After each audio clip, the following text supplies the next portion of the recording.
Bienvenue tout le monde, bienvenue à ce webinaire euh, fascinant, vous allez en convenir. Bonjour Pascal. Bonjour Luc. Bonjour Pascal Grenier, notre acolyte et nouveau complice, complice depuis toujours, mais nouveau complice dans le contexte de Sillon. Alors, on a aujourd'hui un webinaire, Pascal, pour toute la communauté du monde de l'innovation sociale, mais je pense en général du monde de l'innovation aussi, qui l'applique dans le secteur public. Mais d'abord, Pascal, je voulais te donner la chance de te présenter puis de nous dire un petit mot sur qu'est-ce que c'est Sillon. Ouais, merci Luc. Écoute, enchanté tout le monde. Pascal Grenier, récemment arrivé en poste chez Sion depuis octobre dernier. Sion a été initié par le ministère de l'Économie il y a un peu plus d'un an maintenant, avec la volonté de venir soutenir l'écosystème de l'innovation sociale spécifiquement. Trois mandats pour l'instant qui sont assez explicites. Celui, je dirais, de soutenir l'écosystème et les porteurs d'innovation sur l'ensemble du territoire québécois, celui de rapprocher justement les écosystèmes d'innovation, tu l'évoquais tout à l'heure, l'innovation publique, l'innovation sociale, l'innovation technologique, ce sont un ensemble d'écosystèmes qui ont intérêt à se rapprocher aujourd'hui et finalement la volonté de permettre l'appropriation de l'innovation sociale par, je dirais, l'ensemble des parties prenantes de la société. Donc plus historiquement, évidemment, le milieu citoyen, communautaire, économie sociale, mais donc de plus en plus le milieu institutionnel, le milieu académique, évidemment le milieu privé. Bien, aujourd'hui, on vous présente le résultat d'une collaboration dont on est très fier. Depuis quelque temps, le Conseil de l'innovation avait initié cet effort de comprendre avec les acteurs du milieu qu'est-ce qui se passe ailleurs en termes de la définition de l'innovation sociale, les pratiques de l'innovation sociale dans le monde et les pratiques au niveau de l'innovation dans la fonction publique. Alors, c'est une collaboration dont on est très fier et puis aujourd'hui, vous êtes tous réunis un petit peu pour voir, j'espère, apprendre un peu comme nous, hein, c'est pas qu'apprendre un peu. Si vous avez des questions, je vous invite à les poser dans la section prévue à cet effet dans le Zoom, dans la section questions et réponses. Puis nous, on va démarrer cette présentation avec vous aujourd'hui.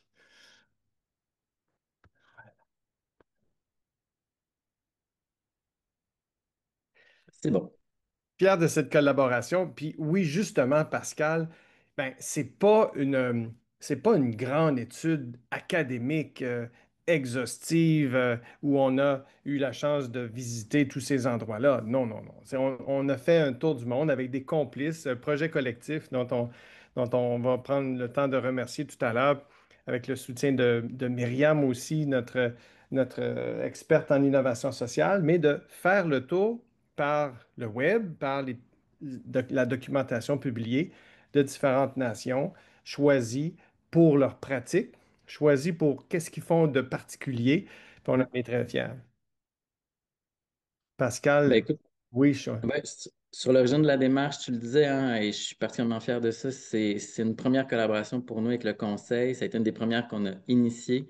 Donc, quand on a ouvert cette conversation avec l'équipe de l'innovation sociale, dont Myriam du Conseil, ce projet était déjà en émergence, puis on a décidé de s'y joindre, d'ajouter nos forces. Donc, finalement, c'est un mandat qui a été confié par le Conseil et par Sion, tu le disais tout à l'heure, à l'organisme Projet Collectif dans le but finalement au départ de cartographier un écosystème ou les écosystèmes de soutien à l'innovation sociale et à l'innovation publique, et ça à l'échelle internationale. Donc l'idée était d'aller chercher vraiment un ensemble de perspectives qui allaient pouvoir nourrir finalement nos propres réflexions, puis on l'espère les réflexions de l'écosystème.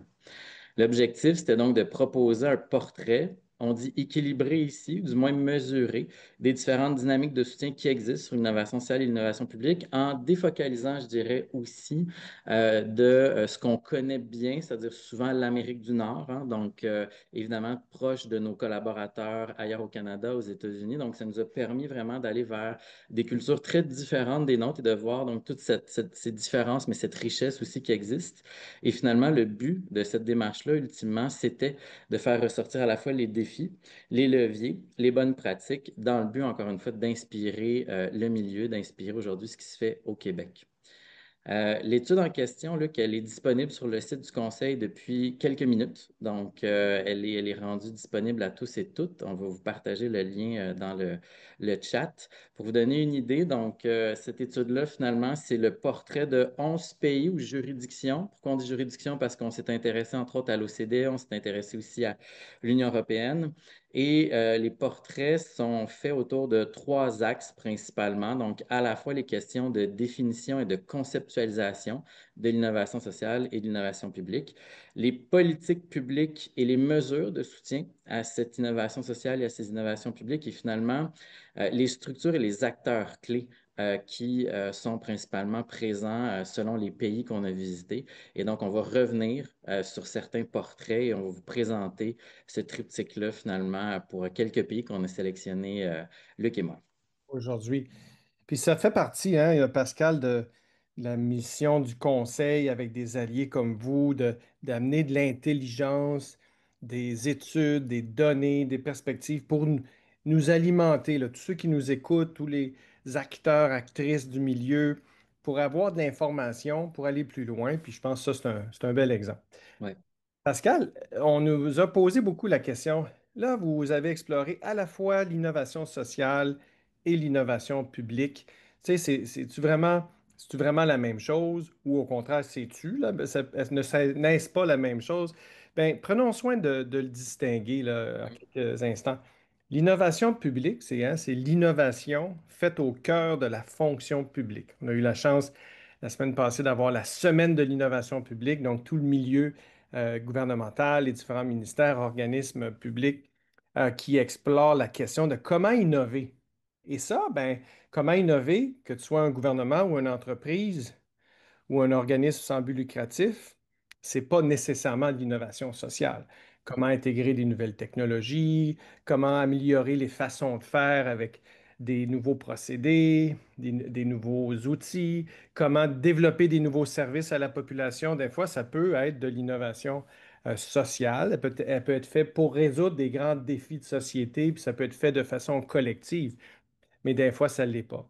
Mais en effet, le gouvernement, les États ont un rôle important à jouer dans l'innovation sociale. Ils peuvent en être les acteurs, ils peuvent en être les propagateurs, ils peuvent l'adopter, hein, quand elle est faite par le milieu comme vous, la propager. Ils peuvent aussi initier des efforts pour répondre à des grands défis de société. Puis dans ce sens-là, oui, ça peut être un moteur de l'innovation sociale. Tout Pascal, à fait. Et tu le sais, hein, donc Sion est soutenu comme le Conseil à travers la SQRI, la Stratégie québécoise de recherche et innovation. Dans notre cas, c'est la mesure 12, innover pour relever les grands défis de société. Donc, ce lien entre innovation sociale, entre grands défis de société et nécessité, dans beaucoup de cas, d'innover sur le plan public pour être capable, entre autres, de favoriser, tu le disais, l'adoption, mais aussi la mise à l'échelle de certaines innovations sociales. Beaucoup d'innovations sociales en santé, en éducation, donc des domaines dans lesquels, évidemment, des politiques publiques peuvent jouer un grand rôle sur le plan de l'adoption, sur le plan de la propagation, comme tu le dis si bien. Prenons l'exemple qu'on évoque très régulièrement, évidemment, les CPE, mais aussi, je pense, à ce qu'a donné naissance au CLSC. Hein. À l'époque, c'était des cliniques communautaires. Ben, c'est par des politiques publiques, donc par l'innovation publique, qu'on a rendu ces innovations-là à grande échelle sur le territoire québécois. tantôt, tu l'as bien expliqué, on a investigué avec cette enquête une 11 pays, juridictions. Ben, aujourd'hui, on va vous en parler de quelques-unes, comme Pascal, tu nous le dis, mais hein, ça va être un plus un format carte postale parce que on va faire ce petit tour du monde avec vous, puis vous envoyer quelques faits saillants de quelques-unes de ces juridictions-là. Puis, et permettez-moi de commencer, tu l'as mentionné, hein, par l'Union européenne. L'Union européenne, c'est pertinent de comprendre que l'innovation sociale est extrêmement développée, structurée et puis même intégrée là, dans les efforts de financement de l'innovation, le grand programme Horizon Europe qui finance la recherche et le développement technologique, mais également inclut des éléments d'innovation sociale et solidaire. Là-bas, il y a plusieurs programmes qui ont une vision peut-être plus large là, qui émerge, là, l'économie sociale et solidaire, donc les coopératives, les associations, les entreprises sociales sont clairement un pilier de cette innovation-là là-bas. Il y a même un plan d'action pour l'économie sociale qui a été lancé en 2021 par l'Union européenne là-bas qui reconnaît l'importance de ces acteurs-là pour la transition durable. Euh, Ils ont une force de fédération, l'Union européenne, on les reconnaît très bien là-dessus, et qui vont amener plusieurs nations à contribuer à l'innovation sociale. De son côté, la Social Innovation Community, ou la SIC, a rassemblé plusieurs chercheurs, praticiens, institutions pour faire émerger une vision commune de l'innovation sociale avec toutes sortes de stratégies qui en ont été déployer des stratégies de spécialisation intelligente là, qu'on appelle les RIS3. Bon, c'est pas juste de l'innovation sociale, là, mais ça inclut. Alors, beaucoup d'initiatives structurantes pour l'innovation sociale, mais surtout une espèce de cadre, vision cohérente, puissante pour la positionner. Oui, Tout à Pascal, fait. tu Puis écoute, entendais? Oui. ouais, si tu me permets, j'aime bien, tu sais, en lisant comme toi cette étude-là, en découvrant un peu ce qui se fait, initiative inspirante pour moi du côté de l'Union européenne, programme pour l'emploi et l'innovation sociale spécifiquement, qui a un objectif de renforcer la cohésion sociale. Et je trouve qu'aujourd'hui, c'est quand même une dimension excessivement importante dans ce qu'on vit. On le vit au sud, on le vit ici. Mais donc, à la fois soutenir la cohésion sociale, l'amélioration de l'emploi et la promotion de l'innovation sociale. Donc, trois piliers quand même importants aujourd'hui que j'ai bien apprécié à la lecture de ça. Écoute, on passe donc à la Colombie. Donc, évidemment, on s'en va un peu plus au sud. Donc, la Colombie, donc, l'innovation sociale et publique s'impose progressivement comme un levier central de transformation, alors que longtemps, ces innovations-là ont été freinées par, entre autres, une lourdeur administrative. Aujourd'hui, cette impulsion-là est portée par une dynamique institutionnelle, des expérimentations territoriales qui sont variées et une culture de l'innovation qui est en émergence. Pourquoi en émergence, ou du moins comment ça s'est produit? Ben, il y a un tournant dans l'histoire de la Colombie qui est celui du Plan national de développement 2010-2014. Donc, évidemment, on revient un peu dans le temps. Le plan à l'époque s'appelait Prospérité pour tous. C'est un plan qui marque la volonté de faire de l'innovation un outil transversal pour réduire la pauvreté, favoriser l'emploi et améliorer la sécurité. Donc, l'ambition de ce plan-là était claire, hein, transformer la Colombie en un pays à la fois qui est plus compétitif, mais également qui est plus inclusif grâce justement à des politiques publiques coordonnées à la fois en innovation sociale puis en innovation publique. L'écosystème colombien de l'innovation sociale et de l'innovation publique s'appuie sur plusieurs politiques publiques. Et si on avait à le caractériser, il y aurait ces caractéristiques suivantes. Donc, des structures gouvernementales dédiées aujourd'hui, comme le Département national de la planification, donc qui permet justement d'avoir une vision d'ensemble de ce qui se fait et d'assurer la cohérence du déploiement des différentes politiques. Une approche intersectorielle et collaborative qui implique à la fois des acteurs gouvernementaux, des entreprises, des ONG et des universités dans une logique collaborative. Et quand même intéressant quand on regarde l'ensemble des acteurs qui sont présents sur le territoire colombien, la notion d'ONG internationale est très présente. Donc ici, une distinction peut-être par rapport à ce qu'on vit au Canada, au Québec, c'est vraiment de voir comment les réseaux internationaux d'innovation sociale sont présents sur le territoire colombien et ont eu une incidence assez importante sur l'émergence du milieu.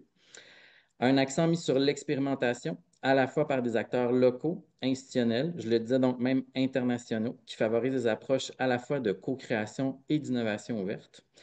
Des financements internationaux et privés. Donc, important de le nommer, malgré les différentes politiques gouvernementales qui existent, la plupart du financement qui vient soutenir du moins l'innovation sociale dépend beaucoup des écosystèmes extérieurs, donc des apports de fonds provenant entre autres justement de bailleurs de fonds internationaux ou d'investissements privés sur le plan du soutien financier.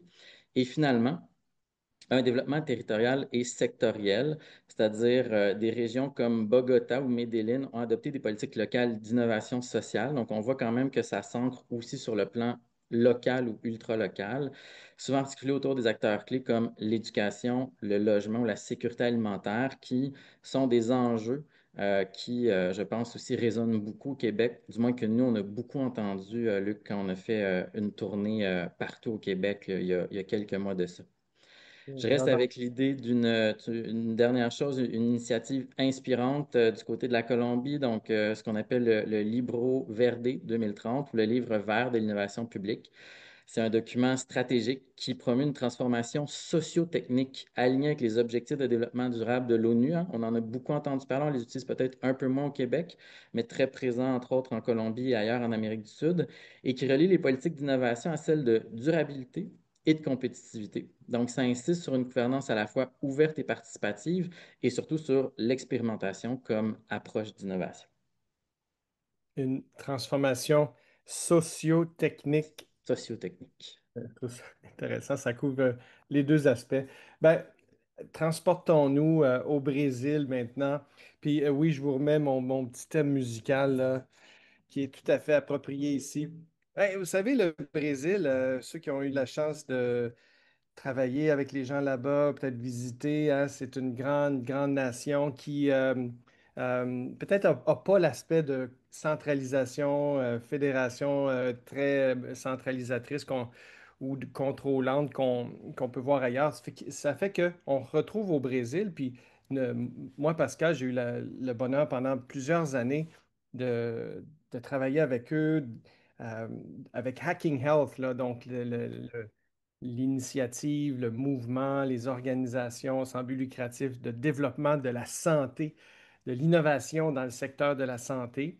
Au Brésil, euh, ça a fait, je dirais pas boule de neige, là, mais disons, ça s'est répandu comme une traînée de poudre dans plusieurs municipalités. Puis ça, c'est un exemple de comment là-bas, il y a plusieurs acteurs très décentralisés dans les différentes régions, les différentes provinces qui prennent les choses en main, qui font des initiatives, qui arrivent à créer des choses, puis qui sont très dynamiques, là. C'est vraiment très intéressant. Hacking Health, c'était un des exemples. Ça a pu vraiment mobiliser le secteur de la santé, peut-être même plus que dans d'autres pays, parce que cette approche-là décentralisée, c'est la norme. Par contre, ça vient avec le fait qu'il y a peut-être moins de possibilités par la suite de déployer ces innovations-là, toute cette culture d'expérimentation-là, ça ne se propage pas au sein de la fonction publique comme telle. Ça reste que c'est fait plus par le monde de l'extérieur. Euh, c'est difficile aussi, étant donné qu'il n'y a pas de structure pour arriver à l'intégrer dans la fonction publique, bon, dans le secteur de la santé, c'est comme ça là-bas, mais c'est comme ça partout. Comment intégrer l'innovation et les innovations sociales, les innovations technologiques dans le secteur de la santé, c'est difficile. Mais bon, c'est compensé par toute cette vitalité-là. On nous dit aussi là, dans le rapport que la réglementation étonnamment est assez rigide, donc c'est assez difficile de, pour les innovateurs, innovatrices, de faire face à ça. Puis c'est une question, vous, chez Sillon, qui vous tient à cœur, donc l'innovation réglementaire également.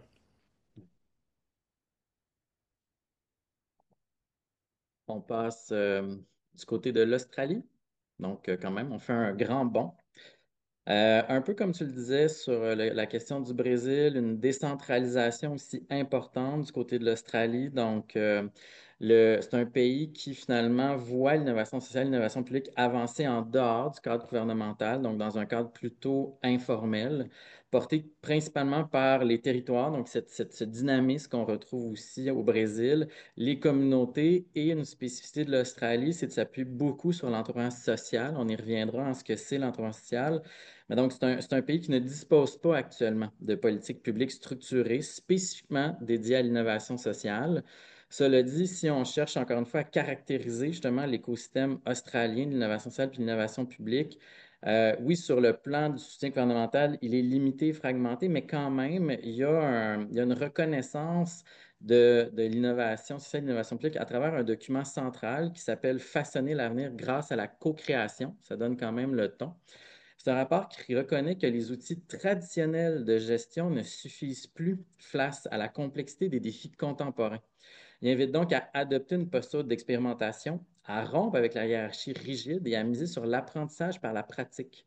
Donc, c'est quand même surprenant de voir cette affirmation-là, finalement très forte, provenant ou émanant directement du gouvernement, et à la fois d'avoir un cadre si peu formalisé sur le plan de l'innovation sociale et de l'innovation publique.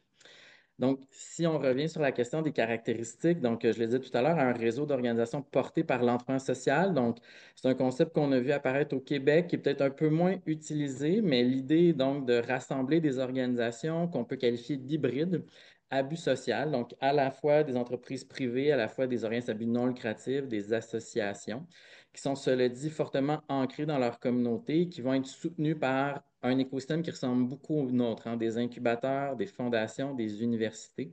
Et ce qui est intéressant, c'est que cette impulsion-là qui vient donc des entrepreneurs sociaux est une réponse, si on veut, à une forme d'auto-organisation, finalement, à se structurer pour répondre aux lacunes du secteur public.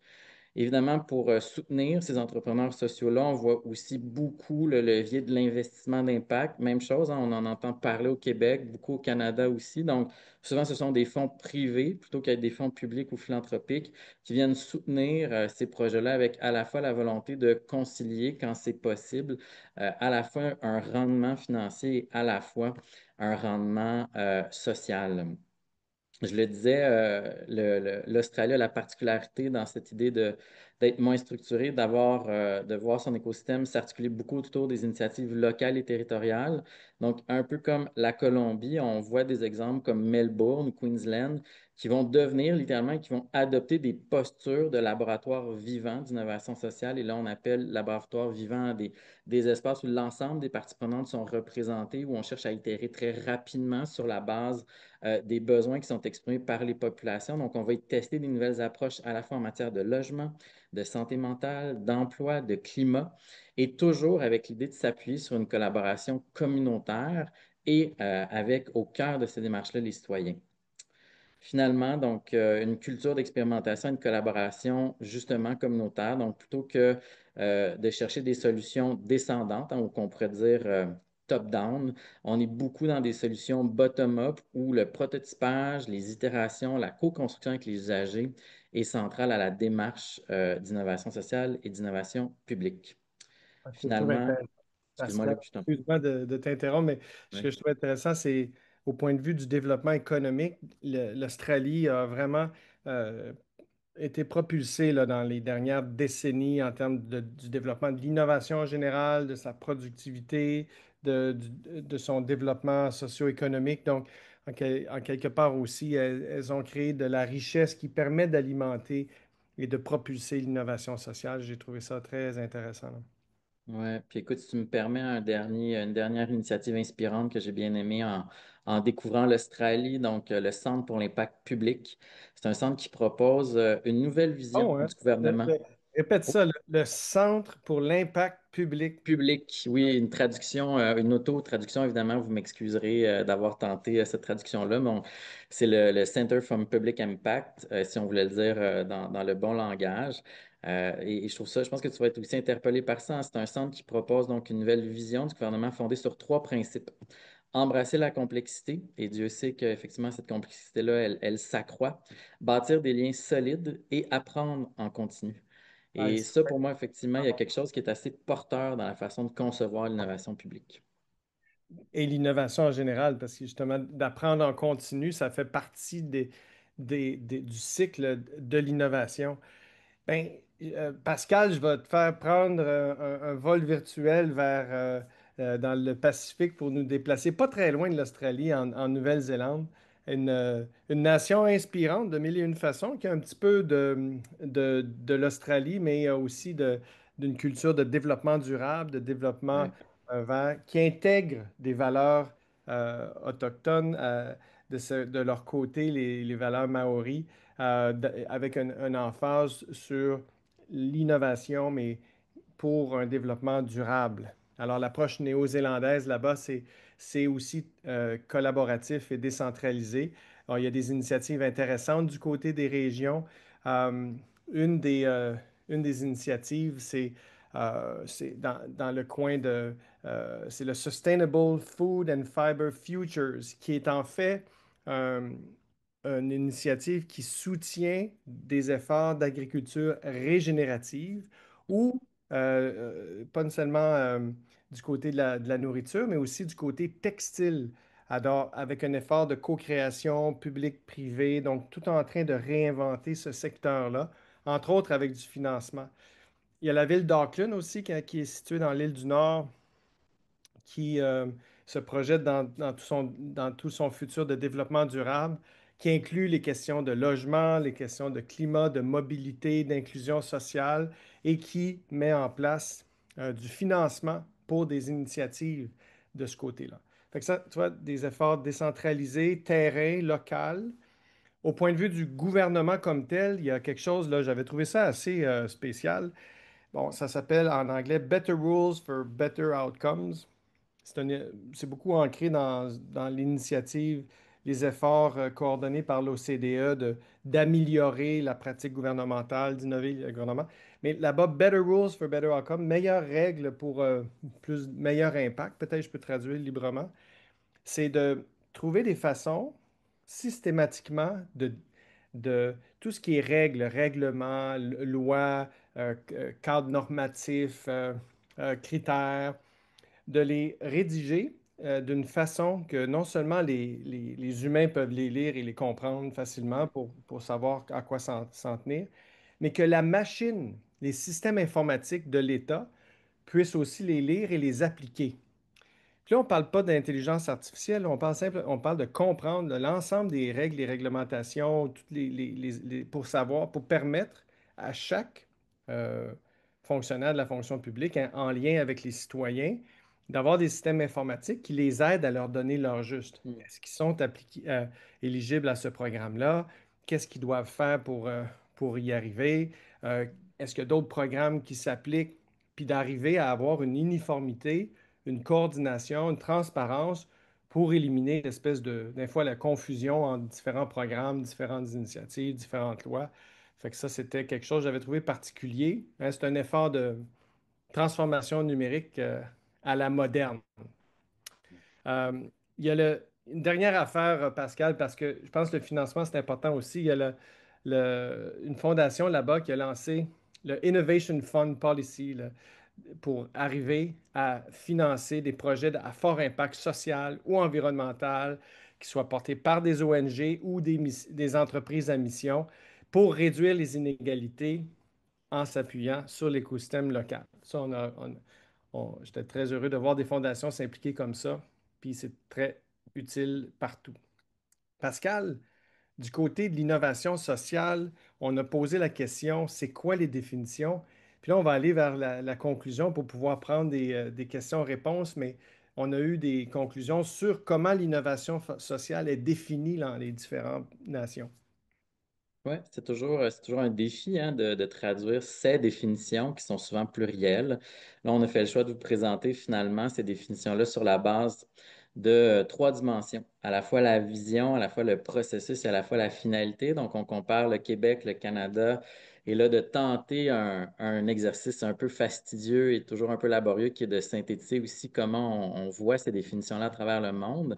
Donc, sur le plan de la vision hein, au Québec, donc, on considère que dans les éléments centraux à la vision de l'innovation sociale sur notre territoire, il y a la question de la rupture avec l'existant, la question de la volonté de transformer de façon systémique, hein, donc en profondeur, évidemment, les milieux ou les problématiques dans lesquelles on souhaite s'investir.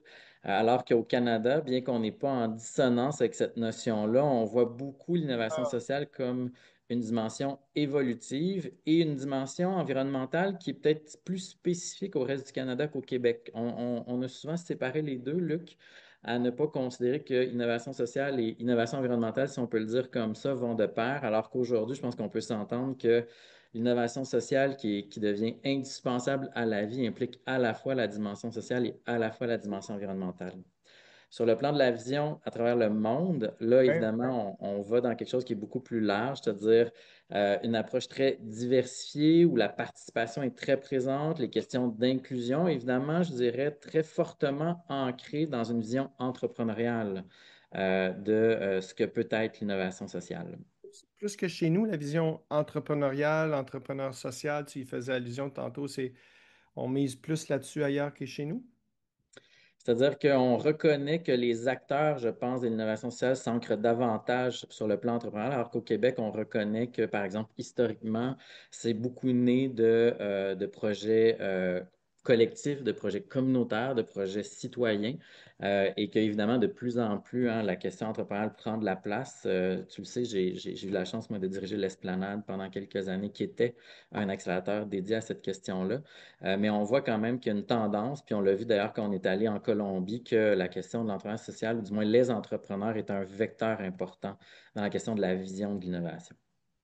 Sur le plan des processus, donc évidemment, de façon cohérente avec cette volonté de changer les systèmes au Québec, donc on cherche un changement structurel, mais toujours avec la particularité de mettre au centre du processus l'usager, le client. On donne beaucoup de noms à ces gens-là, mais bref, de rester très proche du besoin exprimé, de s'assurer que la personne qui va bénéficier ultimement de l'innovation va rester au centre du processus tout au long de son cycle de vie, à la fois de l'idéation jusqu'à sa phase de mise à l'échelle ou de pérennisation. Sur le plan canadien, on est dans des processus continus, donc évidemment itératifs, où on cherche à s'ancrer dans le temps et dans une adaptation multiniveau, c'est-à-dire à reconnaître que l'innovation sociale doit être perçue à la fois, par exemple, sur le plan local, le plan régional et le plan national, donc de reconnaître que les enjeux sont intimement liés un à l'autre et ça, peu importe l'échelle à laquelle on se situe. Finalement, sur le point de vue mondial, donc toujours sur le plan des processus, donc on est beaucoup dans l'expression d'une volonté de co-construction avec les parties prenantes, donc réunir tous les gens concernés par une problématique donnée.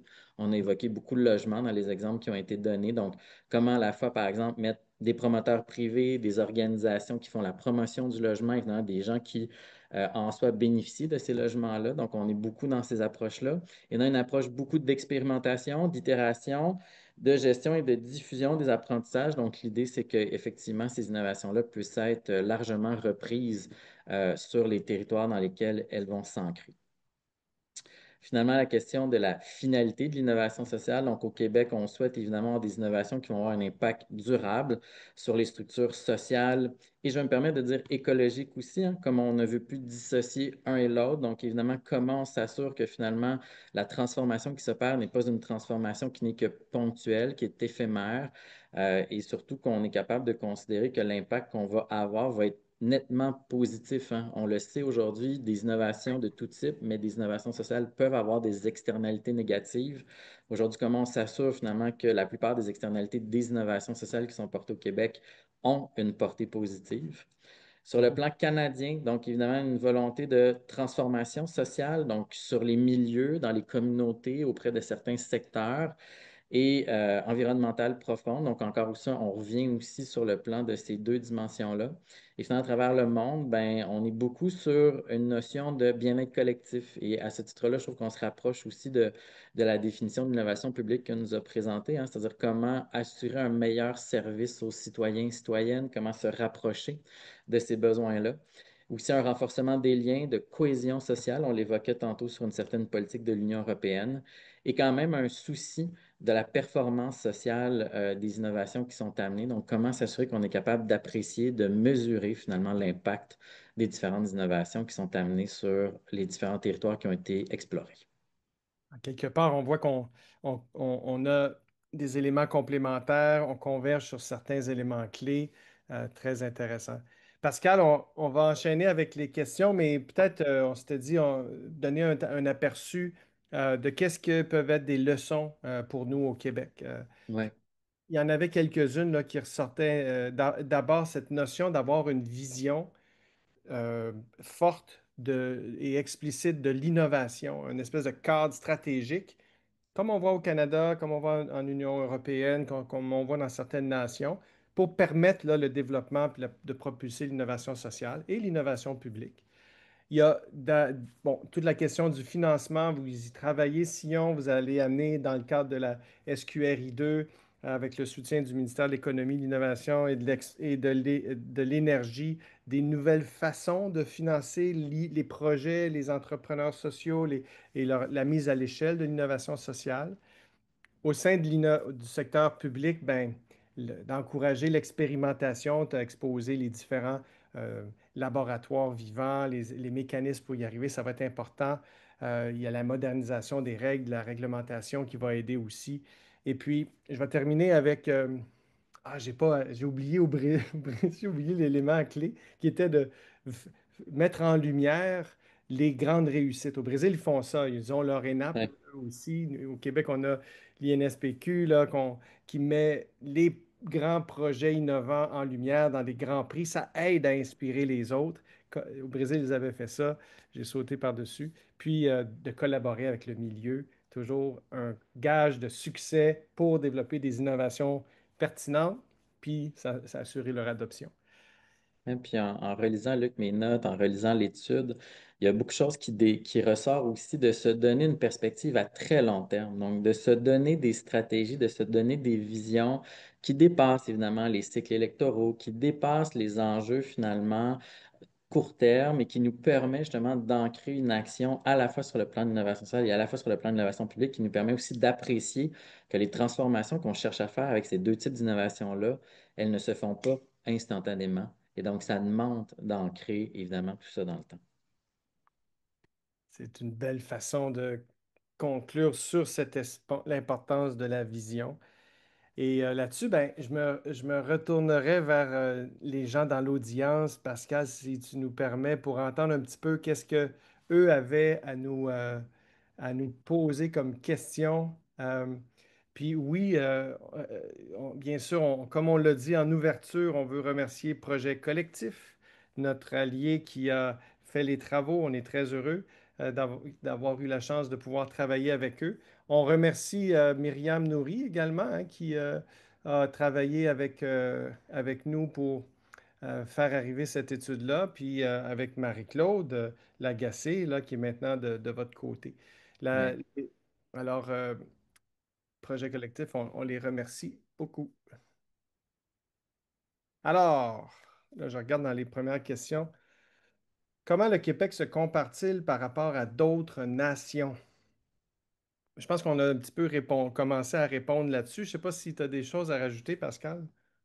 Bien, sur le plan de l'innovation sociale, qui est évidemment davantage mon champ d'expertise, je pense que le secteur se défend très bien. On l'a évoqué tout à l'heure, hein, on a au Québec une stratégie québécoise de recherche et innovation qui nous permet de nous donner un cadre. Et pour la première fois dans la SQRI actuelle, l'innovation sociale a été pleinement reconnue. On a énormément d'organismes et on n'a pas pu y aller parce que le temps manque, mais vous allez voir que dans l'étude, on recense l'ensemble des organisations qui viennent soutenir l'innovation sociale. On en trouve sur le plan des universités, des cégeps, des incubateurs accélérateurs, des structures de valorisation. Et donc, il y a quelque chose qui est foisonnant au Québec. On est plusieurs à avoir des mandats en innovation sociale, hein, le Conseil, nous, mais aussi les fonds de recherche du Québec, Accélis. Je pense qu'aujourd'hui, le défi qu'on a collectivement, dans le contexte qu'on connaît, le contexte budgétaire, va être de vraiment s'assurer que tous les dollars qui sont investis en innovation sociale aient une portée la plus grande qui soit. Et ça va passer par une articulation, un alignement peut-être un peu plus grand entre nous, mais clairement, l'écosystème aujourd'hui a pris beaucoup de maturité dans les dernières années, a ses défis, mais quand même, on est définitivement bien positionné. Pascal, je vais partager justement. La question est venue de c'est qui ça, ces acteurs-là ailleurs? Ah, ben, on peut en parler un petit peu. On a parlé des institutions et des fonds publics de soutien à l'innovation sociale, mais il y a les centres nationaux de compétences, des observatoires là, qui sont particulièrement intéressants à l'international moi, j'ai vu l'observatoire en Nouvelle-Zélande de l'innovation publique là, qui va Ouais. répertorier qu'est-ce qui se fait dans les différents raccoins des différents organismes et ministères qui sont pertinents. Les acteurs internationaux, puis les acteurs amènent une perspective. Des fois, on a vu des organisations mondiales comme Ashoka ou d'autres qui viennent structurer qu'est-ce qui se passe. On a parlé d'Hacking Health du côté du Brésil. Donc, des organisations internationales qui amènent un savoir-faire puis de la motivation. Tu as parlé de laboratoires d'innovation, de laboratoires vivants, une pléiade d'organismes, là, puis tu as certainement une perspective là-dessus. Oui, ben effectivement, on a la chance au Québec, encore une fois, d'avoir ces écosystèmes-là qui sont très présents. Je pense que dans les éléments que tu mentionnes, il y a un travail sur lequel on veut travailler davantage, qui est quand même aussi de se connecter à la fois sur le plan régional, territorial au Québec, mais aussi sur le plan canadien puis sur le plan international.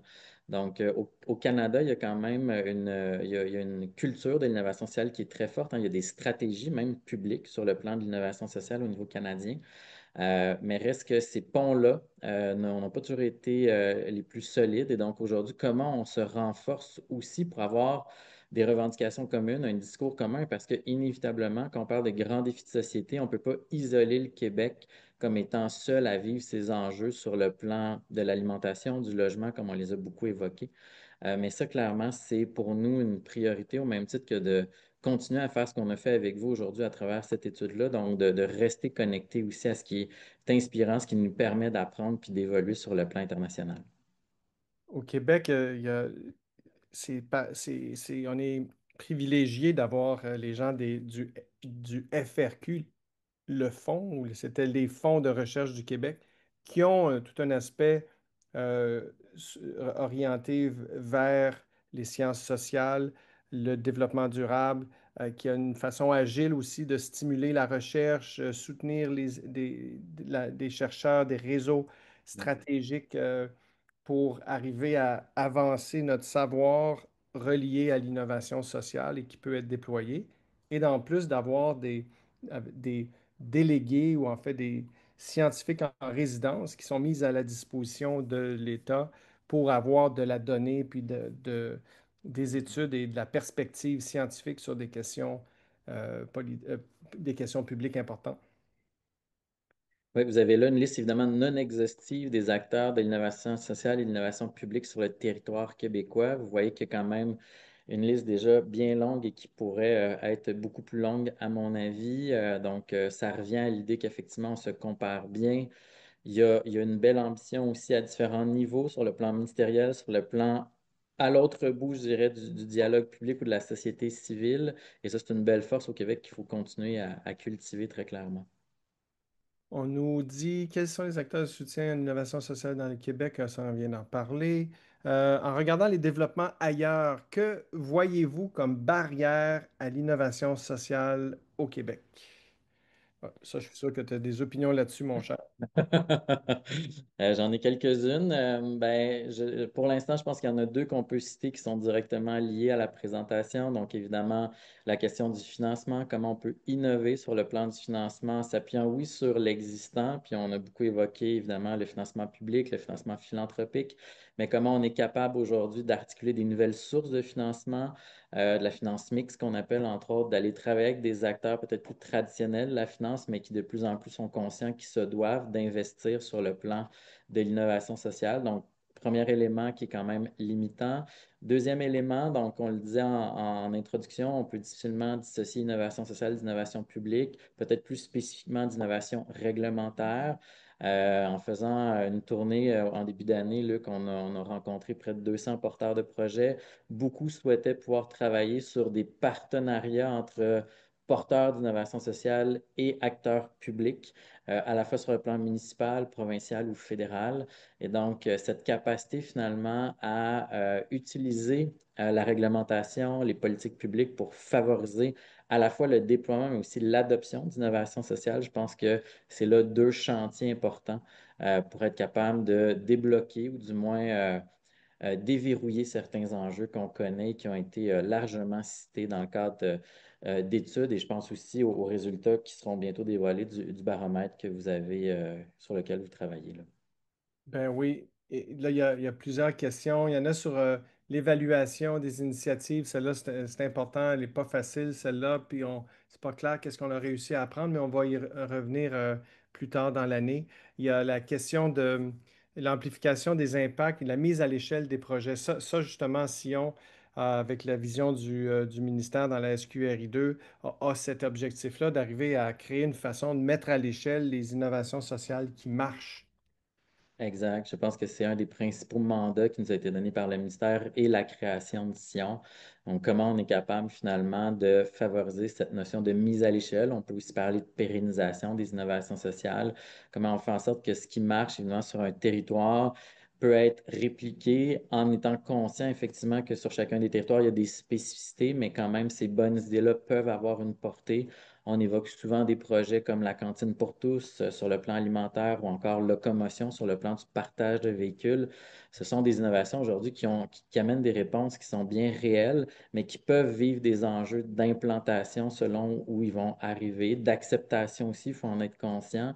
Et donc, si on consacre actuellement énormément d'efforts à comprendre à la fois les limitations à la mise à l'échelle qu'on connaît au Québec dans le but justement d'amener une réponse et de pouvoir soutenir davantage les organisations et l'écosystème de soutien qui est présent partout au Québec et qui a aussi un mandat de soutien à l'innovation au sens large et à l'innovation sociale.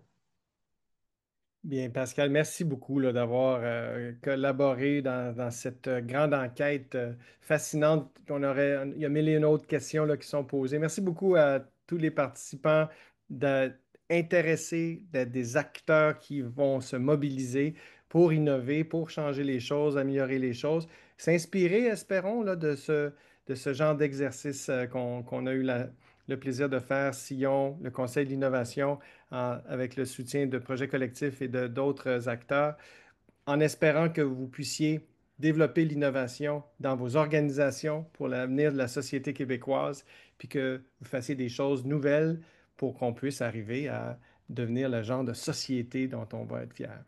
Merci beaucoup, Pascal. Merci Luc, c'est un plaisir.